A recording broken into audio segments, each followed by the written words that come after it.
Another big story we're following is the crisis in Venezuela. Today, the situation just got more complicated. Moments ago, the wife of the opposition leader Juan Guaido met with President Donald Trump and Vice President Mike Pence. As she sat next to Trump, 26-year-old Fabiana Rosales spoke about her country's political crisis and death threats made against her husband. Trump then issued an ultimatum for the Russian military to get out of the country. We'll see. All options are open. Just so you understand, all options are open.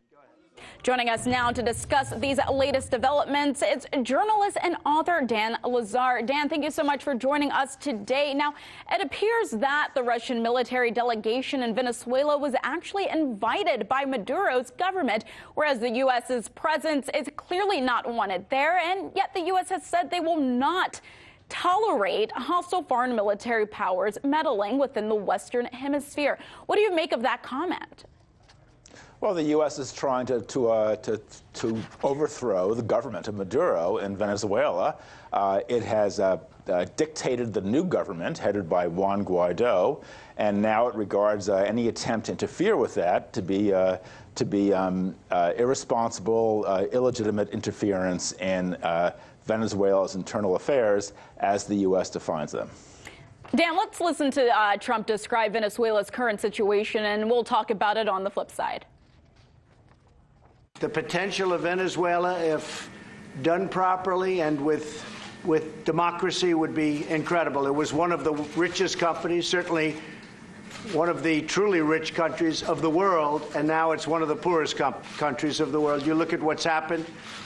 Despite oil, the oil's not coming out. Everything's broken. Dan, what do you make of Trump's comments there? Well, he's telling part of the story. It's quite correct that Venezuela is in the middle of a severe economic crisis. The crisis is partly due to Maduro's own mismanagement of the Venezuelan oil industry, but it's also due to factors beyond his control, such as the plunging price of oil and the economic warfare that the U.S. is now waging against it, which is hurting Venezuela severely and making things much tougher for the average person on the street. Trump is now directly threatening a nuclear power, Russia, with military force. How risky can that get, not just for the U.S., but for regional stability? It's extremely risky, not only for regional stability, but for the entire world. But I can't believe Trump will do anything. He lacks the resources. I can't imagine he will stage a military provocation over 100 military personnel, Russian military personnel. It's hard to believe that even he would do it, but he has surrounded himself with reckless neocons like Mike Pompeo and John Bolton, so nothing is impossible. Dan, aren't the ongoing U.S. sanctions and additional proposed sanctions already a form of economic warfare against Venezuela? And don't they as a nation have the right to ask their allies for assistance? Totally and completely true. The U.S. is the aggressor here. It has no right to interfere in Venezuela's internal affairs. It has no right to try to appoint a new president to take Maduro's place.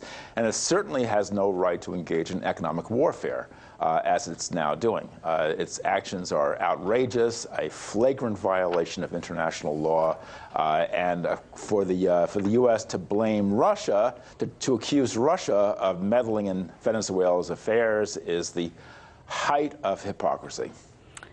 I got to ask you, does this remind you of the way the U.S. threatened Russia in Syria, where Russia was also invited by the Syrian government, which the U.S. tried to depose? That did not turn out well for the U.S., so should that not, therefore, be a lesson? Well, it should be a lesson, but it won't be a lesson because the U.S. is growing more aggressive rather than less these days. Yes, Syria was a huge debacle. The U.S. invested billions of dollars, and its Persian Gulf allies invested billions more in trying to overthrow Bashar al-Assad, and in so doing, essentially wound up encouraging, aiding, and abetting ISIS and al-Qaeda. It was a disaster in every respect. The U.S. just blundered ahead, however, and when Putin intervened in September 2015 to prevent al-Qaeda and ISIS from marching into Damascus, as there was actually a significant danger of their doing, the U.S. protested, thereby objectively putting it on al-Qaeda's side. It was an absurd situation, but the U.S. has not learned its lesson. All right, Dan, thank you so much for your time and your insight. Thank you so much. Hey YouTube, thanks for checking out our channel. We hope you enjoyed the video. We have tons of content for you just like this. For more of RT America's one-of-a-kind news and analysis, be sure to subscribe and never stop questioning more.